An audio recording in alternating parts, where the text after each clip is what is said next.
This only happened to me a couple of weeks ago, and the more I think about it, the more it creeps me out. I was driving to work one morning. I work a mixture of night shifts and day shifts.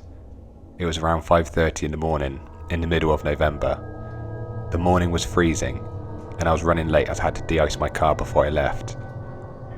The roads that I take to work are pretty windy and not very well lit. I had to slow down, as I could see something in the road in the distance. As I approached, I was terrified to see two people in Halloween masks waiting in the middle of the road. While one stayed on the road, the other approached my driver's side window. He knocked on the window and asked me to pull the window down. I thought there was no way I'm doing that. I was terrified to my core. I put my foot straight on my accelerator and swerved past the other masked person. They both began to chase my car, but there was no way they were going to catch up. Let's just say, I drove to work pretty erratically. I told my boss what had happened, as he lived near me and took the same road to work. He always gets to work early, and as I was running late, I asked if he had seen anything that morning. He said he didn't see anything or anybody. In fact, he said he barely passed one car. On my lunch break, I went on Facebook to see if anything similar had happened, and I noticed a report of cars being stopped and broken into by masked individuals on the same road that I took to work. I'm pretty confident that the masked people were planning to rob me or something way worse.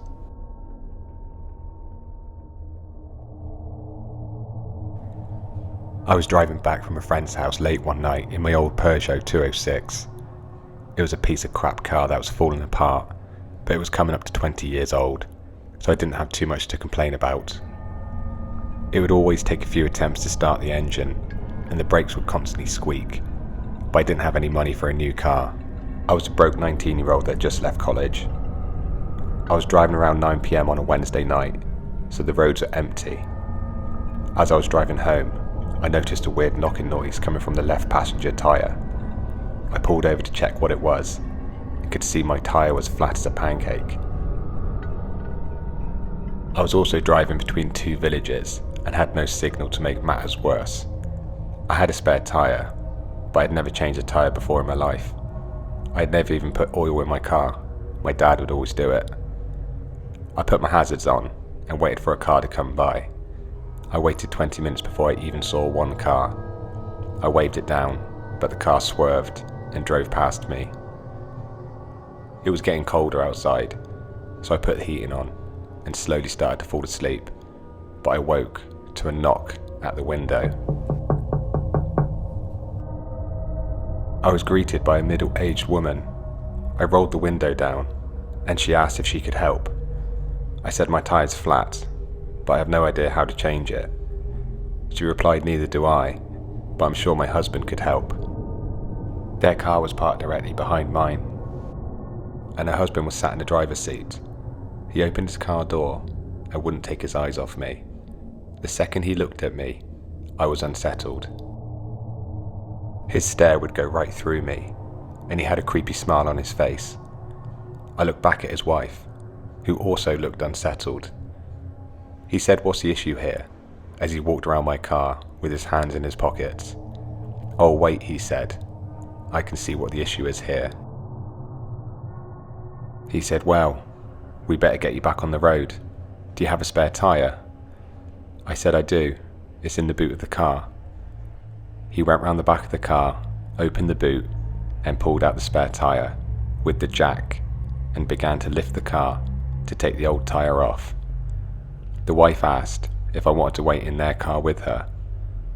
I had no reason not to, so I sat in the passenger seat while she sat in the driver's seat. We sat quietly for a while her husband was working on my car. She then started to make conversation and asking me question after question. She asked what my name was, where I lived, where I worked, how old I was, and how many cars had passed you. She then asked, "Does anybody know where you are?" I replied that I didn't, and I had no signal. She then asked for my phone, and she immediately grabbed my phone and put it in her driver's side door. I asked for my phone back, and she said you'll get it back when the tyre is fixed. My heart was in my stomach. Something wasn't right, and all I knew is I needed to run. I went to open the passenger door, but before I did, I heard knocking sounds coming from their boot, followed by the sound of groans. I immediately pushed my door open and ran in a straight direction towards the trees. I could hear the woman shout, "She's running."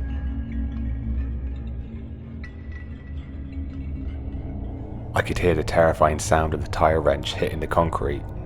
I kept running deeper into the woods. The man shouted, "I will kill you, bitch." I really started to freak out. I ran behind a tree with an embankment. I hid under some tall grass and began to sob. I tried being as quiet as I could, but I knew I was having a panic attack.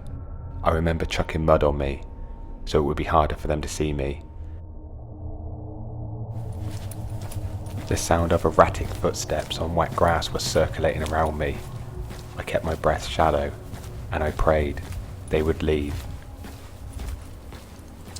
I don't know what happened next, but I must have passed out, as I woke to sunlight piercing through the trees.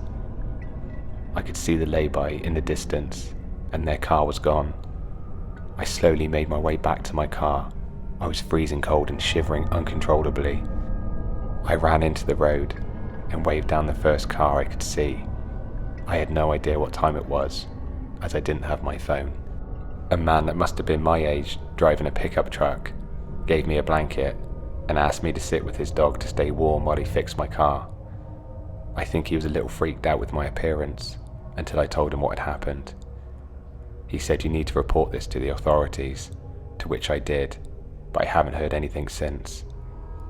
I hope whoever was in that boot managed to get away.